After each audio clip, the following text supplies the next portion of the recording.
Salam bahagia, saya Ibu M. Maria Plawi, calon guru penggerak SMPK Dorapan Angkatan ke-7. Saya akan memaparkan tugas mulai dari diri modul 1.2a.3 tentang nilai-nilai dan peran calon guru penggerak. Di sini saya akan menjelaskan tentang terapi usia, dimulai dari usia sekolah dan usia pensiun, di mana pada saat umur 7 tahun saya merasa tidak diterima atau kurang diterima di tengah keluarga karena satu faktor hal di dalam keluarga. Dan berikutnya adalah usia 12 tahun, di sini sudah momen yang positif ya, di mana saya menjadi percaya diri karena bakat yang saya miliki bisa saya tunjukkan dan mendapat hasil yang maksimal. Dan di dalam usia bekerja, di sini sekarang saya berumur 47 tahun. Jadi kalau kita lihat di sini hal negatif dan juga ada hal positif. Berikut adalah pertanyaan-pertanyaan yang menjadi refleksi bagi hidup saya. Yang pertama, peristiwa positif dan negatif. Yang saya rasakan di peristiwa positif bisa menampilkan bakat di depan umum dan negatif kurang dihargai di antara teman-teman. Lalu yang kedua, selain saya atau siapa lagi yang terlibat? Yang terlibat tentu teman saya, guru, dan orang tua saya. Yang ketiga, dampak emosinya. Di sini saya melihat adalah kecewa dan mudah marah, serta positifnya bersyukur dan bersuka cita.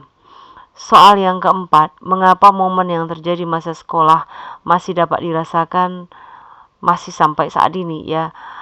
Karena saya tumbuh menjadi pribadi yang berwatak keras dan sulit diatur. Walaupun saya anak yang paling kecil, tapi saya terkadang merasa lonely. Orang tua saya sering membandingkan saya dengan saudara saya yang dikatakan lebih rajin dan lebih cantik. Di sekolah saya memang bisa mengikuti pelajaran dengan baik, namun pengalaman masa kecil terkadang muncul di benak saya, tapi saya mencoba berdamai dengan diri saya, keluarga, dan orang tua saya. Yang berikutnya, kalau kita lihat di sini adalah, kita lihat kembali pertanyaan yang kelima. Menurut Anda, apa saja peran dari seorang guru jika dikaitkan dengan terapi usia? Jadi di sini peran guru itu adalah di terapi usia adalah guru harus bisa menuntun siswa menuju tujuan pendidikan, bukan mendominasi ya arah dan tujuan siswa. Pengalaman saya saat di bangku sekolah dasar pada saat momen negatif, saya melihat guru terkadang belum terlibat secara langsung. Walaupun saya tahu guru sering memberikan informasi kepada orang tua saya tentang perkembangan saya di sekolah.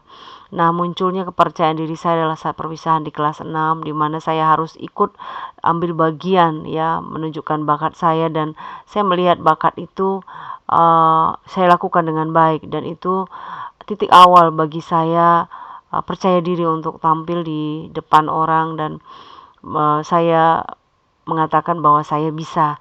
Nah, di sini saya melihat sebenarnya peran guru waktu itu adalah mendorong saya, mendukung saya untuk saya harus ikut dalam kompetisi itu, sehingga saya melihat hal yang positif yang saya dapatkan.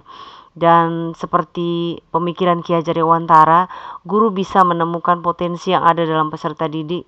Guru juga bisa memberi contoh atau teladan dan memberi dorongan dan motivasi kepada peserta didik. Yang berikutnya, kalau kita perhatikan di sini adalah buatlah 2 kalimat ya, menggambarkan nilai-nilai yang Anda percaya sebagai guru. Guru menggunakan kata-kata berikut: guru, murid, belajar, dan makna ya. Jadi di sini kalau kita perhatikan, saya melihat kalimat yang dapat menggambarkan nilai-nilai yang saya percaya sebagai guru adalah: murid banyak belajar dari guru, baik dari ilmu pengetahuan, sikap atau budi pekerti maupun perkataan. Murid memberi makna pada semua hal yang diteladani dari guru. Demikian hasil pekerjaan saya mulai dari diri, nilai, dan guru penggerak. Namun ada 2 pertanyaan yang akan saya jawab di sini adalah nilai-nilai dalam diri yang membantu saya menggerakkan murid, rekan guru, dan komunitas sekolah. Nilai-nilai dalam diri saya memiliki di antaranya adalah semangat berpikir positif dalam menjalani kegiatan saya setiap hari, dan selalu belajar mengikuti perkembangan zaman agar bisa mengikuti perkembangan yang ada. Lalu peran yang selama ini saya mainkan dalam menggerakkan murid adalah untuk murid saya berperan memberikan contoh atau keterangan yang baik dalam proses pembelajaran, berusaha inovatif dan kreatif sehingga pembelajaran menyenangkan. Untuk rekan guru atau teman sejawat, berbagi dalam teknik dan metode strategi belajar. Untuk komunitas, berusaha berbagi pengetahuan, terutama sharing dan kolaborasi dalam pembuatan perangkat pembelajaran dan media pembelajaran di setiap awal tahun pelajaran. Salam bahagia dan salam guru penggerak.